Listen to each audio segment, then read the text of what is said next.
we went to the, I was at the prayer breakfast, Yes. just about a month ago, I guess it was in Frederick, Yes. and I was just very encouraged and also saw how God has used you for a long time.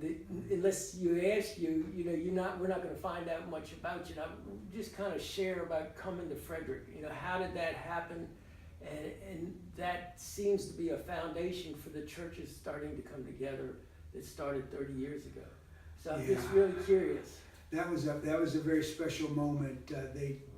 They'd asked me to come and Now, what group was that? the Evangelical Ministerial Fellowship is what we called it, Okay. EMF, and so it's the Frederick Evangelical Ministerial Fellowship.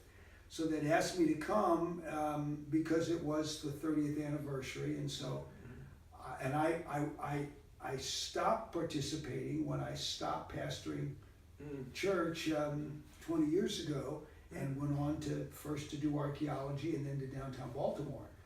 So I hadn't been involved with them and even lost touch with them. Okay. But they got back in touch and asked me if I'd come, and I was it was pretty moving for me. First off, I didn't expect that to be all the nice things that were said. I wasn't expecting that, and that was very, very touching. And particularly some of the people with our history, it meant a lot to me. But then secondly, as Paul Black said, you never imagined anything like this would be coming 30 years later out of what you started. And never in my wildest dreams they have done things that I hadn't even considered dreaming about. It was very exciting. That was a very, very meaningful thing. Well, I became a believer at age 18 in my first year of college. Church kid, grew up in church. My parents baptized me as a baby.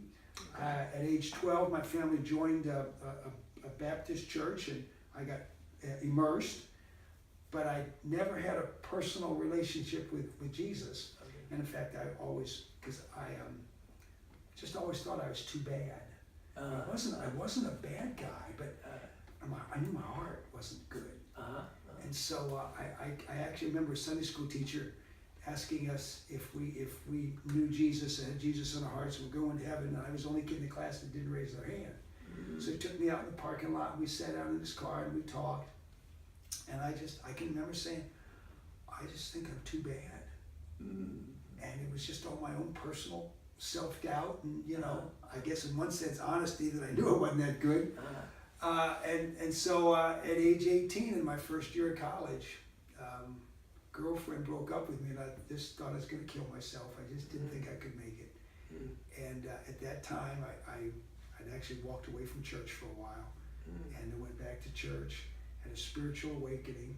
So that was at age 18 in my first year of college. My second year, I went to Liberty University.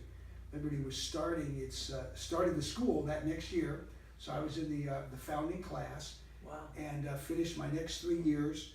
Did not plan to be a pastor. I felt like I should do ministry, but never wanted to be a pastor because my church, they fought all the time, and I didn't want to. Pastor was not a happy man, so I didn't want to be a pastor. But that's exactly what happened. So even before my senior year of college, then from graduating from Liberty, I knew God had called me to come to Frederick.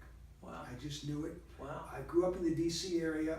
I was involved in a revival campaign here in Frederick, actually out in Walkersville. Helped somebody else do it, and the meetings did not go off. It didn't work. They had done the same thing in Shenandoah, in Winchester, Shenandoah Valley Baptist Church, and it blossomed. God really had done something. They came to Frederick to replicate it. Okay. And asked me to come and participate and help graduating senior. Maybe there'd be something in this for you. And it didn't go well, but I knew God had called me to Frederick. Wow. And so I stayed and started the church in 1974. Wow. Fredericktown Baptist Church. Wow. And I was there for 18 years. And when I resigned, in all honesty, there were some struggles. in the church, and for me, I'd also at that point really had archaeology become a real passion in my heart. And I can remember spending time in prayer and saying, God, are you going to let me go to the Holy Land and do some of this stuff? And I don't know how I could ever do it. I don't know how I could ever leave this church. But the day came when it was time to go. Wow. And I knew it was time to go. Wow. So, and there was a little pain involved. It wasn't, I had some lessons to learn through the hard times. Yeah. and I did. And it wasn't easy for me or my wife, but we did. It was the right decision. And I wound up doing archaeology for a couple of years as a Christian ministry in archaeology called the Associates for Biblical Research. And so I was doing Christian ministry and archaeology, and but there's no money in archaeology. Yeah. Even Indiana Jones had a real job. You know? So my brother-in-law. Archaeology and recovery. There's not much. As far as I'm concerned, they go hand in hand. So my brother-in-law was the executive director at Helping a Mission in downtown Baltimore. Okay. And he said, look, I need a little help, and I understand you need a little money, so would you be willing to come down and help? And of course, he and I have been longtime friends and ministry associates, and went to Liberty together, undergraduate, graduate together. Okay. In fact, he introduced me to my wife on a blind date.